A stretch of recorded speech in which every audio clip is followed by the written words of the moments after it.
how you use a compass on your Samsung Galaxy S10, S10e or the S10 Plus. So your phone already comes with a built-in compass, but you have to add them to your phone. First, tap on the home key to go back to your home screen. Then swipe down and tap on the settings icon. From here you want to go down and tap on the display. So tap on displayed. Then tap on edge screen. From here you want to tap on the edge panels. Make sure quick tools is selected. If you don't see it, you may need to swipe across like this to find quick tools.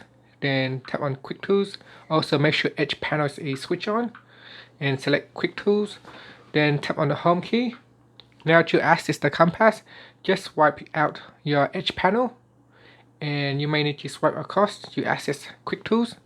Now on the right hand side here, you tap on compass and then here's your compass. You may need to calibrate your compass if you haven't used it before. So for the first time of using the compass, it will ask you to calibrate.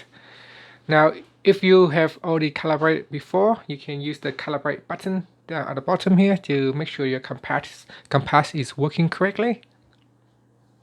So you can turn your phone up and down, tilt it up and down, or switch it around like this, and it should work. And that's it. So that's the compass there. So this line here is pointing upwards to the north. That means right now we are facing north.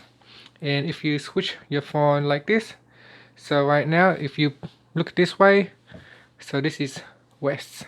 So if you're standing looking ahead this way, that means you are now facing west. And that's how you can use your compass on your Samsung Galaxy S10, S10e or the S10 Plus. Thank you for watching this video. Please subscribe to my channel for more videos.